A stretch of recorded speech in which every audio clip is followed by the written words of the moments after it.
ನಮಸ್ಕಾರ. ನಂಗೆ ಮೊನ್ನೆ ಒಬ್ರು ಕ್ಲೈಂಟ್ ಬಂದಿದ್ರು. ಅವರು ಒಂದು ಉನ್ನತವಾದ ಪ್ರೊಫೆಸರ್ ಆಗಿರ್ತಾರೆ. ಅವರಿಗೆ ಮದ್ವೆ ಆಗಿರಲ್ಲ. ಅವರದೇ ಆದ ಒಂದು ಕೊಲೀಗ್ ಆಕೆ ಜೊತೆ ಒಂದು ಸ್ನೇಹ ಇರುತ್ತೆ. ಆ ಸ್ನೇಹ ಅವ್ರಿಗೆ ಗೊತ್ತಿಲ್ಲದ ಹಾಗೆ ಪ್ರೀತಿಗೆ ಕನ್ವರ್ಟ್ ಆಗುತ್ತೆ. ಆದ್ರೆ ವಿಪರ್ಯಾಸ ಒಂದ್ ಗೊತ್ತಾ? ಆಕೆಗೆ ಈತನಿಗೆ ತನ್ನ ಮೇಲೆ ಈ ತರ ಭಾವನೆ ಇದೆ ಅನ್ನೋದು ಕೂಡ ಗೊತ್ತಿರಲ್ಲ. ಎಲ್ರೊಟ್ಟಿಗೆ ಮಾತಾಡ್ದ ಹಾಗೆ ಸಹಜವಾಗಿ ಆಕೆ ಆ ವ್ಯಕ್ತಿ ಜೊತೆ ಮಾತಾಡ್ತಾ ಇರ್ತಾಳೆ. ಸಿಕ್ಕಿದಾಗ hi, hello, how are you ಅಂತ ಹೇಳ್ತಿರ್ತಾರೆ. ಅವರ ಮಧ್ಯೆ ನಂಬರ್ ಎಕ್ಸ್ಚೇಂಜ್ ಕೂಡ ಆಗುತ್ತೆ. ಹೇಗೆ ಒಂದು ಕೊಲೀಗ್ ಜೊತೆ ಮಾತಾಡ್ಬೇಕೋ ಆ ಎಲ್ಲ ಬೌಂಡ್ರೀಸ್ ಅನ್ನ ಕೂಡ ಆಕೆ ಹಾಕಿರ್ತಾಳೆ. ಆದ್ರೆ ಈತನಿಗೆ 3 ವರ್ಷದಿಂದ ಆಕೆಯ ಮೇಲೆ ಈ ತರ ಭಾವನೆ ಇರುತ್ತೆ. ಆದ್ರೆ ಈತನಿಗೆ ಎಷ್ಟ್ರ ಮಟ್ಟಿಗೆ ಮನಸ್ಸು ವಿಕೋಪಕ್ಕೆ ಹೋಗಿದೆ, ಎಷ್ಟ್ರ ಮಟ್ಟಿಗೆ ಮನಸ್ಥಿತಿ ಹದಗೆಟ್ಟಿದೆ ಅಂತ ಹೇಳಿದ್ರೆ, ಆಕೆ ಮೇಲೆ ಇದ್ದತಕ್ಕಂತಹ ಪ್ರೀತಿ, ಅಬ್ಸೆಷನ್ನು ಎಲ್ಲವೂ ಅತಿ ಹೆಚ್ಚಾಗಿ ಆಗಿ ಇವತ್ತು ಎಷ್ಟ್ರ ಮಟ್ಟಿಗೆ ಹೋಗಿದೆ ಅಂತ ಹೇಳಿದ್ರೆ, ಆಕೆಗೆ ಮದುವೆ ಸೆಟ್ ಆಗಿರುತ್ತೆ. ಈತನಿಗೆ ಆಕೆ ಮೇಲೆ ಎಷ್ಟ್ರ ಮಟ್ಟಿಗೆ ಪೊಸೆಸಿವ್ನೆಸ್ ಇರುತ್ತೆ. ಆ ಪ್ರೀತಿ ಎಷ್ಟು ವಿಕೋಪಕ್ಕೆ ಹೋಗಿರುತ್ತೆ ಅಂತ ಹೇಳಿದ್ರೆ, ಆಕೆಯ ಕ್ಯಾರೆಕ್ಟರ್ ತೇಜೋವಧಿ ಮಾಡಿ ಆಕೆಯ ಫಿಯಾನ್ಸಿಗೆ ಪತ್ರವನ್ನ ಬರಿಬೇಕು ಅಂತ ಕೂಡ ಈತ ಡಿಸೈಡ್ ಮಾಡ್ತಾನೆ.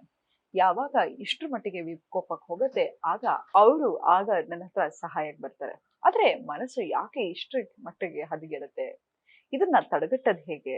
ಯಾಕೆ ಆ ವ್ಯಕ್ತಿಗೆ ಹೀಗಾಯ್ತು ಅಂತ ಹೇಳಿದ್ರೆ, ಇದನ್ನ ಸೈಕಾಲಜಿಲಿ ಲಿಮರೆನ್ಸ್ ಅಂತ ಕರೀತಾರೆ. ಕೆಲವು ಸತಿ ನಾವು ಯಾರೋ ಒಬ್ರ ಜೊತೆ ಮಾತಾಡಕ್ಕೆ ಶುರು ಮಾಡ್ತೀವಿ. ಎಷ್ಟ್ರ ಮಟ್ಟಿಗೆ ಅಂತ ಹೇಳಿದ್ರೆ, ಇದನ್ನ ಆಕ್ಸಿಲರೇಟರ್ ಅಟ್ಯಾಚ್ಮೆಂಟ್ ಸ್ಟೈಲ್ ಅಂತ ಹೇಳ್ತಾರೆ. ಅವ್ರ ಜೊತೆಗೆ ನಮ್ಗೆ ಒಂದ್ ಸ್ವಲ್ಪ ಸ್ನೇಹ ಬೆಳೆದ ತಕ್ಷಣ ನಾವು ಪ್ರೀತಿ ಅನ್ಕೊಂಡು ಅದನ್ನ ಅಷ್ಟು ಬೇಗ ಅವರನ್ನ ಅಟ್ಯಾಚ್ ಆಗ್ಲಿಕ್ಕೆ ಶುರು ಆಗ್ಬಿಡ್ತೀವಿ. ಅವರ ಇನ್ಸ್ಟಾಗ್ರಾಮ್ ಅನ್ನ ಸ್ಟಾಕ್ ಮಾಡ್ತಾ ಇರ್ತೀವಿ. ಅವರ ಆಗು ಹೋಗುಗಳಾಗಿರ್ಬೋದು, ಅವ್ರ ಜೊತೆ ಆಡಿರ್ತಕ್ಕಂಥ ಮಾತುಗಳನ್ನ ಪದೇ ಪದೇ ನೆನೆದು ನೆನೆದು ಕೂಡ ನಮಗೆ ಗೊತ್ತಿಲ್ಲದ ಹಾಗೆ ಅದನ್ನ ಸವಿತಾ ಹೋಗ್ತೀವಿ. ಆದ್ರೆ ಇದು ನಿಜವಾಗ್ಲೂ ಪ್ರೀತಿನಾ ಅಂದ್ರೆ ಖಂಡಿತವಾಗ್ಲೂ ಇಲ್ಲ. ಯಾಕಂತ ಹೇಳಿದ್ರೆ ಇದನ್ನ ಅಬ್ಸೆಷನ್ ಅಂತ ಕರಿತೀವಿ.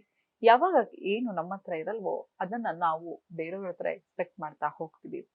ಕೆಲವ್ರ ಹತ್ರ ಅವರ ನಗು ಇಷ್ಟ ಆಗಿರುತ್ತೆ, ಅವರ ಭಾವನೆಗಳು ಇಷ್ಟ ಆಗಿರುತ್ತೆ, ಅವರ ನಡವಳಿಕೆ ಇಷ್ಟ ಆಗಿರುತ್ತೆ. ಇದನ್ನೇ ನಾವು ಪ್ರೀತಿ ಅಂತ ಅಂದ್ಕೊಂಡು ನಾವೇ ಒಂದು ಕಾಲ್ಪನಿಕ ಲೋಕದಲ್ಲಿ ಇರ್ತೀವಿ. ಆದ್ರೆ ಆ ವ್ಯಕ್ತಿಗೆ ಅವ್ರನ್ನ ಪ್ರೀತಿ ಮಾಡ್ತಾ ಇದಾರೆ ಅನ್ನೋದು ಕೂಡ ನಮಗ್ ಗೊತ್ತಿರಲ್ಲ. ಆದ್ರೆ ಇದು ನಿಜವಾದ ರಿಲೇಶನ್ಶಿಪ್ ಬ್ರೇಕಪ್ ಆಗೋದಕ್ಕಿಂತ ಇಂತಹ ರಿಲೇಶನ್ಶಿಪ್ ತುಂಬಾ ನೋವನ್ನ ಉಂಟು ಮಾಡುತ್ತೆ. ಯಾಕೆ ಅಂತ ಕೇಳ್ತೀರಾ? ಅವರೇ ಕನಸಿನ ಲೋಕದಲ್ಲಿ ಅವ್ರ ಜೊತೆ ಒಂದು ಸಂಸಾರ ನಡೆಸ್ತಿರೋ ಹಾಗೆ, ಒಂದು ಜಾಗಕ್ಕೆ ಹೋದ ಹಾಗೆ, ಒಂದು ಮಾತುಕತೆಯನ್ನ ಆಡೋದಾಗಿರ್ಲಿ, ಎಲ್ಲವೂ ಒನ್ ಸೈಡೆಡ್ ಆಗಿ ಅವರೇ ಒಂದು ಕಲ್ಪನೆಯನ್ನ ಸೃಷ್ಟಿ ಮಾಡ್ಕೊಂಡಿರ್ತಾರೆ. ಆದ್ರೆ ಇದ್ಯಾವುದು ಕೂಡ ರಿಯಾಲಿಟಿ ಅಲ್ಲ. ಆದ್ರೆ ಇದರಿಂದ ಆಚೆ ಬರೋದು ತುಂಬಾ ಅಂದ್ರೆ ತುಂಬಾನೇ ಕಷ್ಟ. ಯಾಕಂತ ಹೇಳಿದ್ರೆ ಇಲ್ಲಿ ನೋಡಿ, ನಿಜವಾದ ರಿಲೇಶನ್ಶಿಪ್ ಅಲ್ಲಿ ಬ್ರೇಕಪ್ ಇರುತ್ತೆ, ಮೋಸ ಇರುತ್ತೆ, ಜಗಳ ಇರುತ್ತೆ, ಕದನ ಇರುತ್ತೆ. ಇದ್ಯಾವುದು ಇಂತಹ ರಿಲೇಶನ್ಶಿಪ್ ಅಲ್ಲಿ ಇರಲ್ಲ. ಅದನ್ನೇ ನಾವು ಲಿಮರೆನ್ಸ್ ಅಂತ ಕರಿತೀವಿ. ನಾವೇ ಒಂದು ಮನಸ್ಸಿಗೆ ಏನೋ ಒಂದು ಉಲ್ಲಾಸ ಇರುತ್ತೆ. ಅವರನ್ನ ಮಾತಾಡಿದ್ದಾಗಿರ್ಬೋದು, ಅವರ ಮೆಸೇಜ್ ಅನ್ನ ಮೆಲ್ಕು ಹಾಕೋದಾಗಿರ್ಬೋದು, ಅವ್ರ ಜೊತೆ ಆಡಿದ ಮಾತುಗಳನ್ನ ಮೆಲ್ಕು ಹಾಕೋದಾಗಿರ್ಬೋದು, ಇದು ಒಂದು ಸೀರಿಯಸ್ ಡಿಸಾರ್ಡರ್ಗೆ ಒಳಗಾಗ್ತಾ ಹೋಗುತ್ತೆ. ಒಂದು ಅಬ್ಸೆಷನ್ಗೆ ಒಳಗಾಗ್ತಾ ಹೋಗ್ತೀವಿ. ಒಂದು ಪೊಸೆಸಿವ್ನೆಸ್ಗೆ ಒಳಗಾಗ್ತಾ ಹೋಗ್ತೀವಿ. ನೋಡಿ, ಪ್ರೀತಿ ಅನ್ನೋದು ಯಾವತ್ತೂ ತಿಳ್ಕೊಳ್ಳಿ, ಅವ್ರು ಹೇಗಿರ್ತಾರೋ ಹಾಗೆ ಅವ್ರನ್ನ ಅಕ್ಸೆಪ್ಟ್ ಮಾಡೋದಾಗಿರ್ಬಹುದು. ಅಥವಾ ಪ್ರೀತಿ ಅನ್ನೋದು ಕೊಡೋದ್ ಹೊರತು ಪ್ರೀತಿ ಅನ್ನೋದು ತಗೊಳ್ಳೋದಲ್ಲ. ಯಾವಾಗ ಎರಡು ಕಡೆನೂ ಕೂಡ ಆ ರಿಲೇಶನ್ಶಿಪ್ ಸ್ಟ್ರಾಂಗ್ ಆಗಿರುತ್ತೆ, ಅದು ನಿಜವಾದ ಪ್ರೀತಿ. ಹಾಗಾಗಿ ಇಂಥ ಅಬ್ಸೆಷನ್ಗೆ ಒಳಗಾಗ್ತಾ ಹೋಗ್ಬೇಡಿ.